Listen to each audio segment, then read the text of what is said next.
City central library మరియు RTC cross road విద్యార్థులకు Ashok sir యొక్క విన్నపం. రేపు బుధవారం 8వ తారీఖు నల్లగొండ జిల్లా కేంద్రంలో పట్టభద్రుల నియోజకవర్గానికి నేను భారీ ర్యాలీతో నామినేషన్ వేస్తూ ఉన్నాను. నల్గొండ జిల్లా కేంద్రంలో ఉన్న విద్యార్థులంతా నాకు బ్రహ్మరథం పడుతూ ఉన్నారు, పెద్ద ఎత్తున తరలి వస్తూ ఉన్నారు.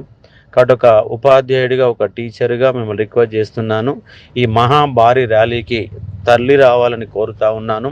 మన మధ్య ఏమన్నా విభేదాలు ఉంటే చర్చించుకొని మాట్లాడుదాం. మన సమస్య పరిష్కారం, నిరుద్యోగ సమస్య పరిష్కారం, పోస్టులు పెంచుకోవడం అనేది అంశంలో మన మధ్యలో ఎలాంటి విభేదాలున్నా ఇంకేమున్నా కూడా మాట్లాడుకొని పరిష్కరించుకోవచ్చు. కాబట్టి మనం విభేదాలతో నడిస్తే సమస్య పరిష్కారం కాదు.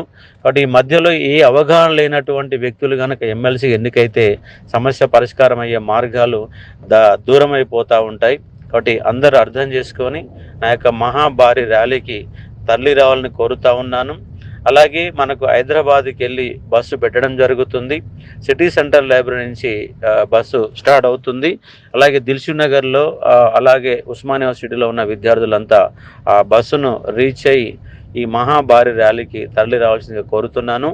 ఆ ర్యాలీ అనేది ఎక్కడి నుంచి అంటే నల్గొండ జిల్లా కేంద్రంలో ఉన్నటువంటి Nagarjuna government degree college, NG college అని పిలుస్తాం. ఎన్జీ కాలేజ్ నుంచి కలెక్టరేట్ వరకు ఈ ర్యాలీ కొనసాగుతుంది. 9:30కి ర్యాలీ అనేది స్టార్ట్ అవుతుంది. 9:30 to 10 మధ్య స్టార్ట్ అవుతూ ఉంది. బట్ ఆ ర్యాలీకి పాల్గొని హాజరై దిగ్విజయం చేయాల్సిందిగా కోరుతా ఉన్నాను. ఎందుకంటే పట్టభద్రులు అనే నియోజకవర్గం ఎమ్మెల్సీ అనే పదవితోని పెద్దగా ఏదో సాధ్యమవుతుందని కాదు, ఇది ఒక ప్రెషర్ గ్రూప్గా ప్రభుత్వంపై ఒత్తిడి చేయడానికి ఈ పదవి పనికొస్తుంది. నిరుద్యోగుల హక్కుల సాధనకు ఉపయోగపడుతుంది. కాబట్టి అన్ని ఉద్యమాలలో కానిస్టేబుల్ కానించి మొదలుపెట్టాం.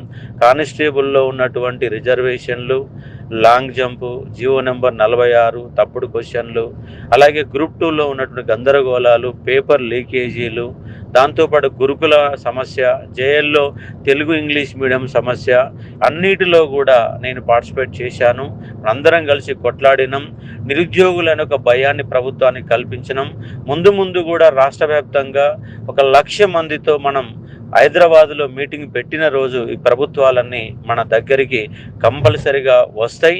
కాబట్టి మనము నిరుద్యోగులమంతా ఏకమై వచ్చే అసెంబ్లీ వరకు మన తడాక నిరూపించే విధంగా 10% ఎమ్మెల్యేలు కనీసంగా నిరుద్యోగులకు వెళ్ళి 20 మంది ఎమ్మెల్యేలు ఎన్నికయ్యే విధంగా మనం ఒక బలమైన గ్రూప్ని ఏర్పాటు చేసి ముందుకు తీసుకుపోయే ప్రయత్నం చేద్దాం. తాత్కాలిక అవసరాల కోసం, తాత్కాలిక అంశాల కోసం మనం కొట్లాడకుండా దీర్ఘకాలికంగా నిరుద్యోగుల సమస్యల పరిష్కారం కోసం కొట్లాడడానికి నేను మీ ముందుంటాను. మేమందరినీ నడిపించే బాధ్యత తీసుకుంటారు. మనందరం భాగస్వాములే. ఒక్కరో ఇద్దరో చేస్తే ఉద్యమాలు అనేవి సక్సెస్ కావు. నిరుద్యోగ ఉద్యమంగా, ఉద్యమంగా మార్చాల్సిన అవసరం ఉంది. తక్షణమే రేపు గ్రూప్ 2 పెంపు పోస్టుల కోసం జూన్ 5వ తారీఖు నాడు ఎన్నికల కూడైపోయిన మరుక్షణమే దాని గురించి మనం అడుగులు వేద్దాం, సాధించుకుందామని స్పష్టం చేస్తూ ఉన్నాను. ఇక్కడ ఆర్టీసీ క్రాస్ రోడ్ అనేది ఒక ఉద్యమానికి కేంద్రంగా మారింది. ఇక్కడ ఉద్యమాన్ని నిలబెట్టుకొని, కాపాడుకొని ఒక వ్యవస్థ నిర్మించుకోవాల్సిన అవసరం ఉంది. కాబట్టి ఆ దిశగా ఆలోచిస్తారని నేను కోరుతా ఉన్నాను. Thank you.